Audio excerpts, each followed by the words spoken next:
Praise the Lord everyone. परमेश्वर की presence में आप सबका स्वागत करती हूँ और परमेश्वर का धन्यवाद करते हैं। परमेश्वर ने हमें आज एक और दिन दिखाया और परमेश्वर ने हमें नया साल दिखाया। कुछ लोग ऐसे थे जो इस साल को नहीं देखने पाए। परमेश्वर ने हम पर ऐसा अनुग्रह किया कि परमेश्वर ने हमें आज 2023 दिखाया। परमेश्वर का हम धन्यवाद करते हैं। और परमेश्वर ने ये साल हमें इसलिए दिया ताकि हम परमेश्वर की जो प्रतिज्ञाएं हैं हमारे जीवन में और जो भी परमेश्वर ने हमारे साथ वाचा बांधी है वो परमेश्वर हमारे जीवनों में पूरा कर सके। और परमेश्वर ने इसलिए ये हमें साल दिखाया ताकि हमारे अंदर जो भी खामियां थी पिछले साल, इस साल वो सभी खामियां वो ख़त्म हो जाए और हमारे अंदर कुछ इम्प्रूवमेंट्स आए जहाँ पर हमें ज़रूरत है। परमेश्वर ने हमारे ऊपर अनुग्रह किया। परमेश्वर चाहते हैं कि हम बचाए जाए। परमेश्वर चाहते हैं कि हमें नया जीवन मिल सके। इसीलिए परमेश्वर ने हमें ये नया दिन दिखाया है। तो मैं चाहती हूँ कि अगर परमेश्वर ने हमें नया दिन दिखाया है तो ये साल का पहला हफ्ता है और परमेश्वर की उपस्थिति में हम लोग आए हैं। और मैं चाहती हूँ कि हम सभी लोग परमेश्वर की उपस्थिति में पूरा साल रहें, इन वचनों पर मनन करते रहें और वचन को पढ़ें। और सिर्फ पढ़े ही ना और सुने ही ना, एक कान से सुनकर दूसरे कान से निकाल ना दे, बल्कि हम परमेश्वर की उपस्थिति में रहें, परमेश्वर के वचनों पर चले, क्योंकि परमेश्वर आज्ञा मानने वालों को प्यार करता है। परमेश्वर चाहते हैं हम बचाए जाए, हम अनंत जीवन पा सके। इसीलिए परमेश्वर ने हमें नया साल दिखाया कि जो भी खामियां थी वो हमारे अंदर से निकल जाए।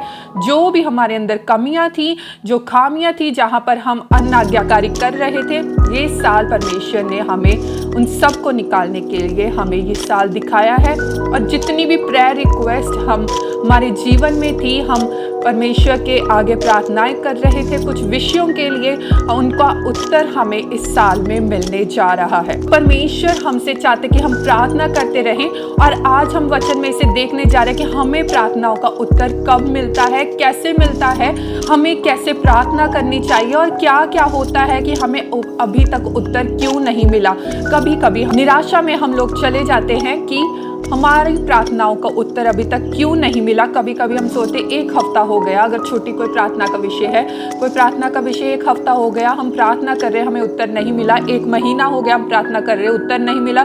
साल हो गया, हमें उत्तर नहीं मिला। क्या परमेश्वर हमारी प्रार्थनाओं को सुन नहीं रहा?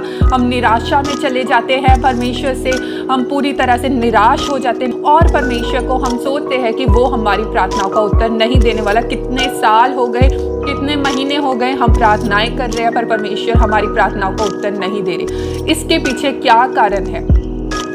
देखिए, प्रार्थना का जो उत्तर मिलता है हमें, उसके पीछे बहुत सारे कारण हैं। वचन जो है हमें बहुत कुछ बताता है, पर एक चीज मैं आपको बताना चाहूंगी, जो गलातियों की पत्री उसका 6 अध्याय उसकी 9 आयत में लिखा हुआ है, हम भले काम करने में साहस ना छोड़े, क्योंकि यदि हम ढीले ना हों तो ठीक समय पर कटनी काटेंगे। आमीन। तो परमेश्वर का वचन कहता है यहाँ पर, क्योंकि यदि हम ढीले ना हों तो ठीक समय पर कटनी काटेंगे। यहाँ पर लिखा है अगर हम ढीले ना हों। मैं आप लोगों को एक उदाहरण से बताना चाहूंगी कि कैसे परमेश्वर जो है हमारी प्रार्थनाओं का उत्तर देता है। देखिए, एक फील्ड है, मानकर चलिए कि ये एक राइस फील्ड है। तो जब जो किसान है वो चावल उगाता है, उसका एक वक्त होता है, उसका बोने का समय अलग होता है और काटने का समय अलग होता है। वो बोता है और बोते बोते, क्योंकि वो फील्ड इतनी ज्यादा बड़ी है कि क्रॉप जो है एक दिन में नहीं लग सकता। क्या होता है, उसे हफ्ता लग जाता है, उसे महीना लग जाता है और वो धीरे धीरे बोता जाता है। हो सकता है उसे हफ्ता लगता हो सकता है उसे 2 हफ्ते लगते हो, कुछ भी हो सकता है, कुछ भी समय हो सकता है। वो डिपेंड करता है कि उसकी फील्ड का क्या मेजर है, वो कितनी ज़्यादा बड़ी है या कितनी छोटी है, ये डिपेंड करता है। और उसी तरह से वो क्या करता है, अपनी जो क्रॉप होती है उसको लगाते जाता है, हर रोज़ उसको लगाता है। तो ये हो गया उसके बोने का समय। बोने का उसका समय होता है नवंबर में। अगर वो जुलाई में बोए, राइस के क्रॉप को जुलाई में बोए, तो क्या वो फल लेकर आएगा? क्योंकि उसका एक समय है। तो वो क्या करता है, वो लगाता है और उसे हफ्ता लग जाता है, 10 दिन लग जाते हैं। वो डिपेंड करता है कि उसकी फील्ड जो है वो कितनी ज़्यादा बड़ी है। तो उसके बाद में क्या करता है, क्या ऐसा है कि वो उसने अपना बीज जो है बो दिया और वो चला गया? अभी वो उसके मन में ये चल रहा है, उसका माइंडसेट ये है कि अभी मैंने ये बीज जो है वो बो तो दिया है, अपने आप उग जाएगा। उसे उसका टेक केयर करना पड़ता है, उसका ध्यान रखना पड़ता है। उसे क्या क्या करना पड़ता है, उसे ये देखना पड़ता है कि उसे खाद कितनी चाहिए, उसे एक सनलाइट कितनी चाहिए, उसे पानी कितना चाहिए। उसको हर एक चीज, उसका टेम्परेचर जो है वो डिपेंड करता है। इसीलिए जितने भी क्रॉप्स होते हैं वो टाइम टू टाइम लगते हैं, क्योंकि वो डिपेंड करता है कि कितना इन्हें टेम्परेचर चाहिए, कितना इन्हें पानी चाहिए और कितनी सनलाइट चाहिए। तो क्या होता है, जब वो बीज बो देता है उसके बाद वो उसे मैन्योर देता है, वो उसे खाद देता है, मैन्योर उसे देता है। जितना उसे पानी चाहिए वो उसे लगाता है, उस अपनी फसल को लगाता है, जितनी उसे सनलाइट चाहिए उसे लगाता है। और उसे उसके मन में एक चिंता रहती है, कहीं ज़रूरत से ज़्यादा बारिश ना पड़ जाए। जितनी उसे सनलाइट चाहिए ज़रूरत से ज़्यादा ना हो, ज़रूरत से कम ना हो, जितना उसे चाहिए उसे हमेशा एक चिंता रहती है। वो ध्यान रखता है, अपनी फसल का एक किसान जो है वो ध्यान रखता है और टाइम टू टाइम उसे पानी देता है, टाइम टू टाइम उसे खाद देता है, टाइम टू टाइम उसका जो भी उसकी ज़रूरतें हैं उसे अलग अलग फर्टिलाइजर्स देता है। जो भी उसे ज़रूरत है वो सभी जो है वो अपनी क्रॉप को देता है, ताकि वो जो फल है वो उसे 100 गुना मिले। और क्या होता है, ऐसा नहीं है कि उसने सिर्फ एक हफ्ता अपना बीज बोया और उसके बाद में वो उसका काम खत्म हो गया, अब वो अपने आप वो बढ़ता रहेगा, क्रॉप जो है अपने आप बढ़ती रहेगी। ऐसा नहीं होता। जो किसान है उसे पता है कि अगर उसे फल चाहिए तो उसे मेहनत करनी पड़ेगी, और वो कुछ महीने उस फसल पर काम करता है, उसका हार्ड वर्क होता है, उसका दिल लगा रहता है, वो पूरे दिल से उस पर मेहनत करता है। क्या करता है, वो मैन्योर देता है, उसको जितने भी पानी की ज़रूरत है, फर्टिलाइजर्स की ज़रूरत है, वो उसे देता है। और धीरे धीरे वो बढ़ने लग जाती है। और ऐसा वक्त आता है, मार्च जो मंथ है वो आता है, और क्या होता है, मार्च में वो उसका कटने का समय होता है। और देखते हैं कि वो जब देखता है कि जब उसने उस पर पूरे दिल से काम किया, अपना हार्ड वर्क किया, जो फसल को जो उसे ज़रूरत थी वो सभी कुछ उसे दे दिया, तो क्या हुआ, उसने सोचा कि मेरे एक एग्जाम्पल ही है, जब वो कटनी का समय आता है तो वो सोचता है, उसके मन में होता है कि शायद मेरी फसल से 50 क्विंटल जो है उसे ये क्रॉप जो है ये फ्रूटफुल होगी, उसे इतना जो बीज है उसने बोया है उसे इतना क्रॉप मिलेगा, उसे इतने चावल मिलेंगे। पर वो देखता है कि उसको जब वो मेजर करवाता है तो वो 70 क्विंटल्स निकलता है। क्यों निकला? क्योंकि जितनी उसने मेहनत की थी उससे परमेश्वर ने उसका फल दिया। जब हम हार्ड वर्क करते हैं परमेश्वर हमें जरूर फ्रूट देते हैं। परमेश्वर का वचन कहता है कि परमेश्वर जो है किसी की वेजेस को रखता नहीं है। कि जब वो फसल जो है वो देखता है, उसने ये सोचा, उसने ये एक्सपेक्ट किया था कि उसे 50 क्विंटल्स मिलेंगे, पर उसे 70 क्विंटल्स मिले। और क्यों ये इतना उसे क्यों इतनी फसल मिली? क्योंकि उसने उस पर हार्ड वर्क किया था, क्योंकि उसने पूरे दिलो जान से उस पर मेहनत की थी, भी रेस्ट नहीं की। उसके मन में, उसके दिल में हमेशा उसकी फसल बसी रहती थी, इसीलिए उसको 70 क्विंटल्स का उसे फ्रूट मिला उस फसल में से।